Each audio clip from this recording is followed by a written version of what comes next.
Muito obrigado. Eu queria começar agradecendo o INSPER. O INSPER é uma instituição sem fins lucrativos e que tem acolhido muitas discussões importantes. Depois dessas duas apresentações tão boas, o que uma pessoa pode comentar, se não dizer que nós aprendemos muito e que temos que caminhar nessa direção que está sendo tratada?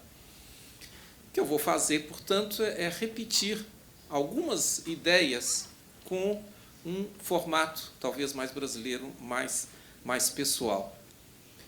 Mas eu queria começar com uma nota de otimismo, que o Brasil, nos últimos anos, ele mudou.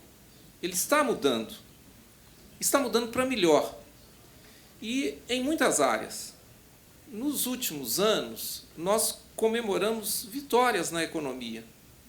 Interessante que essas vitórias na economia, que a gente consegue ver com vários indicadores, ela tem para nós, provavelmente todos que estamos aqui nessa sala, uma expressão muito simples, que agora, quando a gente viaja, o nosso dinheiro vale. A gente pode tomar cerveja, pode ir a um bom restaurante, pode pagar pelo hotel.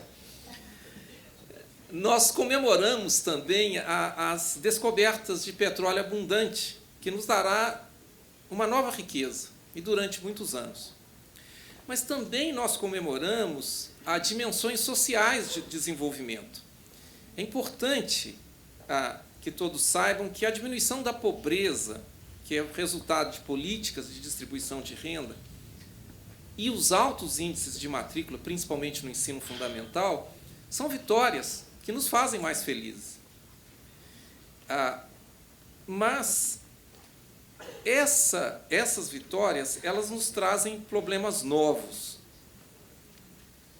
E aqui eu queria citar um poeta da nossa língua, que fez um soneto bonito, que ele diz: mudam-se os tempos, mudam-se as vontades. Ou seja, porque chegamos onde chegamos, nós agora temos outro problema, em termos educacionais. Antes, nós nos perguntávamos: quem está na escola?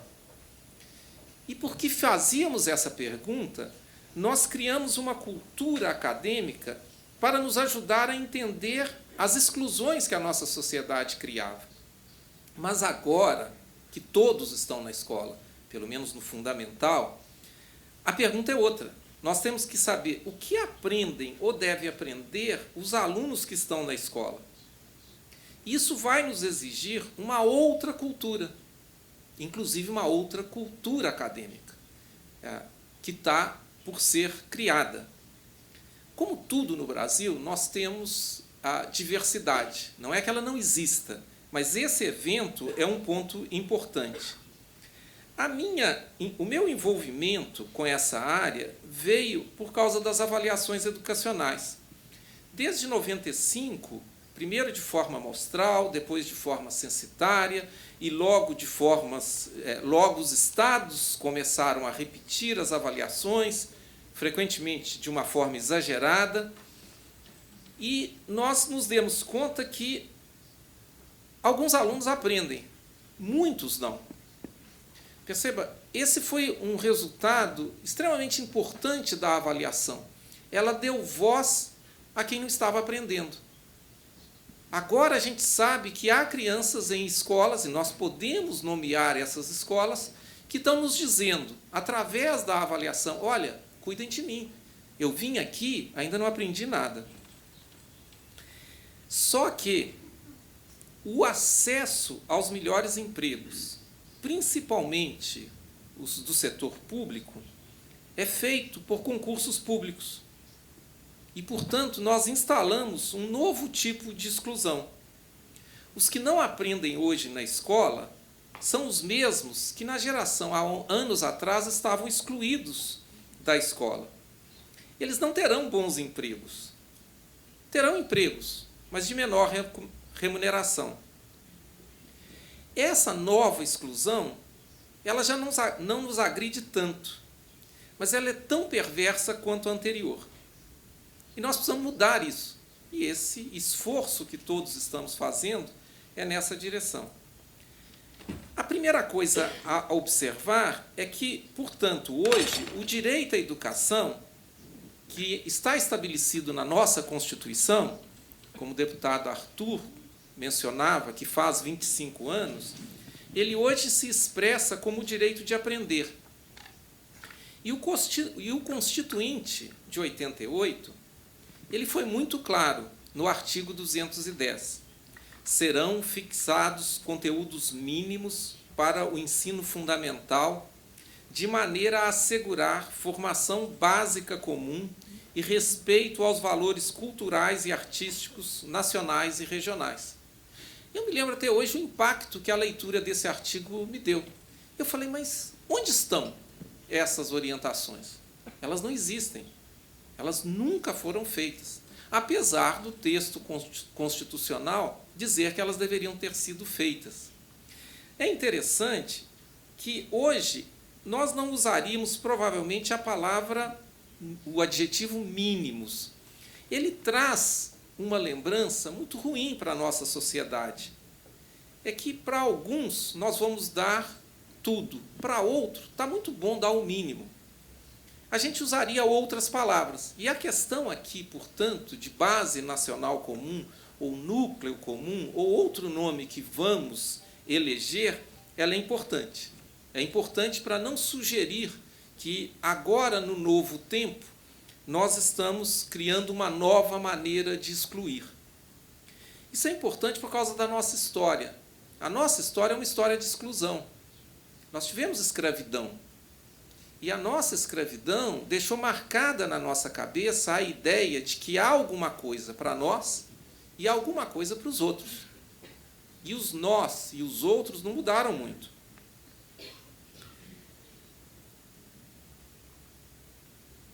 Um grande efeito da ausência de clareza dos nossos objetivos, dos objetivos do que cada aluno deve aprender, é o fato de que nós estamos com expectativas muito baixas.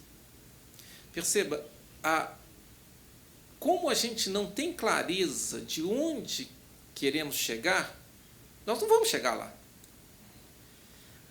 Quando o Brasil participa no PISA, e é importante que ele participe no PISA, a gente se dá conta que os nossos alunos, e às vezes os nossos melhores alunos, não estão aprendendo o que deveriam aprender.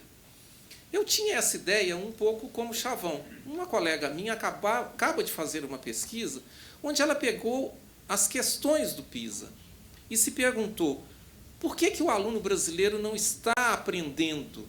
E ela foi verificar, porque não está no currículo. E aí ela continuou a pesquisa perguntando, mas será que o PISA está perguntando é desnecessário?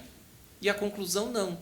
O que o PISA está pedindo, naquele caso específico de informações, é algo necessário para o aluno brasileiro entender a realidade brasileira. E ele não está aprendendo isso.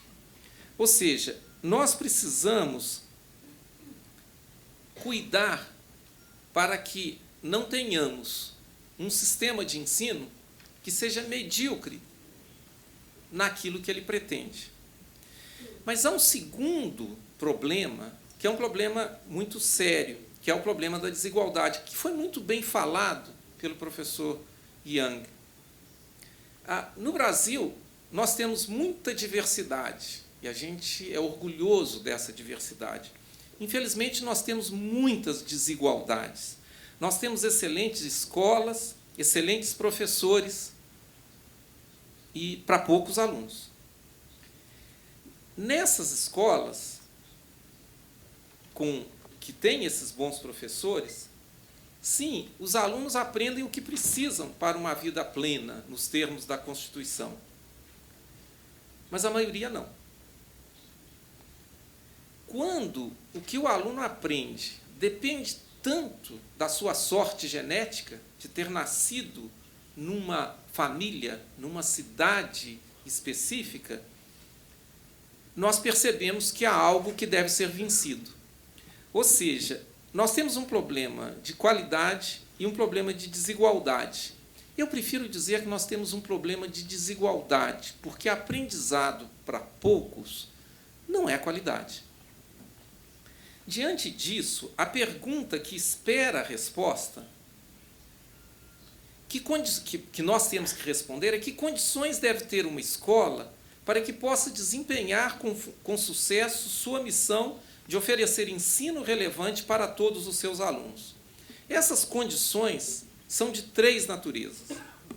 Nós temos o problema da infraestrutura, nós temos o problema da remuneração dos professores e nós temos um problema naquilo que eu estou chamando de pedagogia, e eu volto a isso. Perceba, os 2 primeiros problemas, a infraestrutura e o salário dos professores, eles dominam completamente o debate. Quase não há espaço para se falar daquilo que nos preocupa aqui, que é a terceira dimensão. Mas é importante que os novos recursos que começarão a chegar à educação sejam utilizados para a superação dos 3 problemas. Nós queremos melhores condições nas escolas, de forma que elas possam ter seus alunos lá por mais tempo, em ambiente adequado para o aprendizado. Nós queremos que esses recursos sejam utilizados para pagar melhor salário para os professores, frequentemente para as professoras, que são profissionais fundamentais para a garantia do direito de aprender dos alunos. Eu sublinho a palavra profissionais. Os professores são os profissionais do ensino, que, assim como os alunos, devem estar numa única escola, um único local de expressão profissional. Eu usei o termo pedagogia para expressar a terceira área que os investimentos precisam ser feitos. Mas esse termo não descreve bem o que eu gostaria de enfatizar. Cada escola precisa construir o seu projeto político-pedagógico, seu plano de viagem. Parte desse projeto é definir o que os seus alunos deverão aprender nas horas em que ficam na escola. Quando voltamos ao artigo constitucional, vemos que a diretriz está dada. O Constituinte disse: há algo que todos os brasileiros devem aprender. E assim eu chego ao ponto que me trouxe aqui. Precisamos definir a parte comum dos currículos. Aqui nós temos um problema de linguagem muito sério. O Brasil é muito diverso. O próprio texto constitucional diz que nós não teremos um currículo único, mas há algo que todo brasileiro deve saber.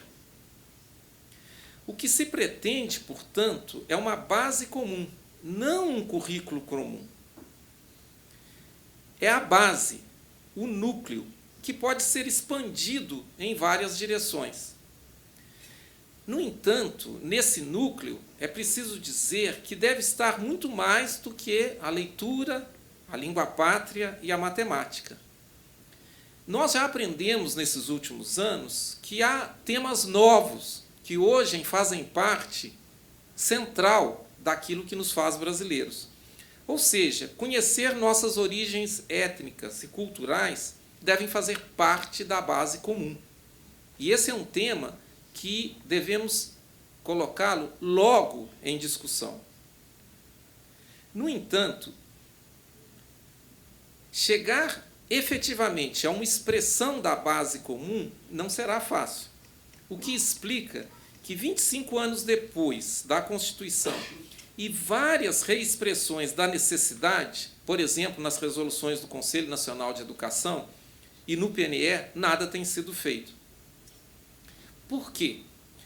Um problema que vamos enfrentar é a questão federativa. Eu cito um colega, professor Cury. As perguntas clássicas sobre os limites dos entes juridicamente autônomos, no jogo União, unidades federadas, se reproduzem também no âmbito de currículos, para todos os cidadãos em qualquer estado e município. Nós temos secretários de Estado, secretários de educação de cidades, e se nós não tivermos a questão federativa tratada adequadamente, não vamos chegar a lugar nenhum. No entanto, nós temos um outro problema, que a construção dessa base comum, ela exige uma nova cultura acadêmica. Essa base comum precisa da universidade, precisa da pesquisa universitária, mas uma pesquisa cujo tema seja o aprendizado que os alunos precisam para as suas vidas, e não necessariamente o que os alunos trazem para a escola. Claro que o que eles trazem deve ser considerado, mas os alunos vão à escola para aprender o que não puderam aprender na sua casa, nas suas comunidades. Nós precisamos da pesquisa acadêmica para encontrar o equilíbrio entre respeitar a diversidade, respeitar o aluno, mas dar a esses alunos, a esses estudantes, a oportunidade de aprender o que nós aprendemos. Aprender o que vai lhes permitir ter, nos termos, de novo, da Constituição, uma vida plena. É interessante essa ausência, e aqui agora não é só no debate da universidade, dessas questões no debate educacional. E uma evidência é o Plano Nacional de Educação, que está em vias de ser finalizado. Das 20 metas, apenas uma meta pode ser tomada como algo que tem a ver com nossa discussão, que é absolutamente central. Eu estava criando essa metáfora, lembrando lá a minha cidade, que o PNE é como se fosse um trem onde todo mundo quis entrar. E aí discutimos muito, abrimos vagões para um grupo, para outro, vagões especiais, e ninguém se preocupou onde que esse trem vai. Percebe? Essa é a nossa função. Exatamente porque nós não temos todo o conhecimento, é que estamos procurando experiências de outros países e fundamentação teórica para as nossas discussões. Foi o que tivemos hoje, de forma especialmente completa. O professor Yang nos fala de uma posição de liderança acadêmica. E Susan Pimentel, com a autoridade de quem coordenou, de quem fez o núcleo comum na área de leitura nos Estados Unidos. Aqui é importante dizer que a experiência americana é importante para nós. Aquele país é tão diverso quanto o nosso, ainda que as diferenças, às vezes, nos afastam de considerar a diferença americana. Mas, nesse ano, nós tivemos a visita de outros, dos chilenos, dos australianos, que também nos mostraram experiências de sucesso. Os chilenos aqui tão perto. E os australianos, uma experiência de um país que também está organizado por estados. Uma experiência importante. Eu preciso falar de 4 áreas que a nossa base comum vai nos ajudar. Primeiro, nós temos que tomar cuidado na definição de quais tarefas vamos considerar. Se me acompanham, idealmente, a gente devia se perguntar o que um jovem precisa saber para funcionar na sociedade. E isso não é uma discussão de especialista. Isso é uma discussão da sociedade. De posse dessas tarefas, dessas ações, nós vamos, então, tirar delas o que vamos ensinar. Ou seja, ao invés de procurar uma aplicação para o nosso conhecimento, nós teríamos que inverter. No caso da leitura, é muito fácil perceber isso. Quais são os textos que nós temos que ler para funcionar na sociedade, no mundo do trabalho, na cidadania? É muito interessante na fala da professora Susan, onde ela fala da argumentação. Nós queremos cidadãos capazes de argumentar. É muito interessante quando o Common Core americano chama a atenção de que é importante trazer para a escola o texto informativo, porque grande parte das vezes, muitas pessoas leem para se informar. Ou seja, essa seria a primeira discussão. Vamos à nossa vida e de lá vamos verificar o que precisamos aprender. Aqui a discussão é uma discussão difícil porque há coisas que temos que aprender para aprender outras. No caso da matemática, isso é muito claro. Perceba, o teorema de Pitágoras ele não ficou velho, ele continua importante. O segundo ponto que me parece que teremos que enfrentar é a questão da autonomia do professor. E aqui vocês vão me permitir uma outra metáfora. Eu lembro muito das oferendas musicais de Bach. E um dia um colega me disse que o tema, que eu tenho enorme dificuldade de reconhecer na música, foi o rei que deu.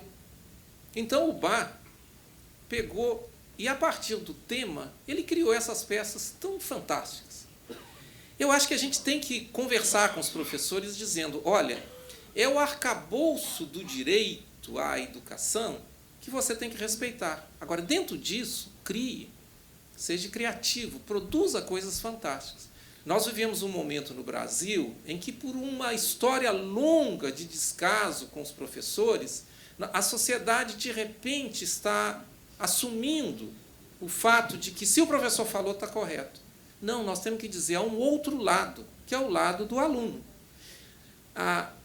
Interessante que apareceu que, com isso, não é uma solução, mas é um convite ao debate.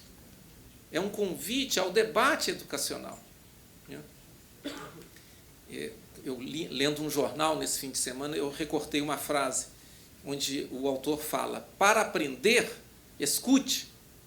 Então, na educação, nós temos que fazer isso. O professor terá que escutar, nós teremos que escutar. Mas não dá para aceitar a definição que está colocada hoje. Outra coisa importante é a questão dos materiais pedagógicos. Já se falou nisso aqui. A importância de podermos partilhar o mesmo material. A importância de termos diversidade no material. Eu volto à questão da diversidade no Brasil. Embora o exemplo da leitura, novamente, nos ajuda muito, embora a gente queira que os nossos alunos sejam capazes de escrever um texto argumentativo ou de ler algo, nós vamos ter diferentes expressões. Então, eu quero ter muitos textos, mas eu não quero ter textos iguais. Para isso, eu tenho que ter uma linguagem comum. Como consequência, essa base comum ela vai impactar profundamente a formação dos professores. Eu falei há pouco a questão do profissionalismo. Eu quero ver no professor um profissional. E um profissional tem uma linguagem de expressão da sua profissão. Pois bem, o direito de aprendizagem é o que o professor, a forma como ele vai se comunicar com a sociedade. Eu sou profissional disso, eu tenho capacidade de garantir aos alunos de aprender o que eles precisam. Então, a formação dos professores tem que mudar. Eu gostaria que a universidade mudasse junto e que a formação continuasse na universidade. Mas, para isso, nós temos que nos envolver mais. É muito estranho que hoje a universidade ela forme professor longe da escola. A universidade não vai. O centro formador, isso vale para a escola pública e para a escola privada, ele vai pouco à escola. Como tudo no Brasil, nós temos possibilidade de mudança. Há um programa, o PIBID, que tem uma chance enorme de mudar esse quadro. Mas a formação vai mudar. No fundo, nós estamos buscando, com a base comum, uma linguagem de expressão do fato pedagógico. Tendo a formação que tenho, eu sonho com mais ciência, ajudando a tecnologia. Agora, eu sonho também com a ciência ajudando, sendo elemento para a promoção da justiça. São duas coisas que, às vezes, não frequentam o mesmo discurso. Mas o professor Yang foi muito feliz quando, no meio de todo um discurso organizado, ele usou uma palavra que, para nós, é muito cara, muito usada por Paulo Freire. Uma educação que, de fato, vai emancipar. Eu acho que nós todos estamos unidos nisso. Mas, para isso, será preciso criar linguagem. E, terminando com um mineiro, Guimarães Rosa, que fala, será preciso moer no áspero, todo dia, devagar, em cima daquilo que os alunos devem aprender. Obrigado.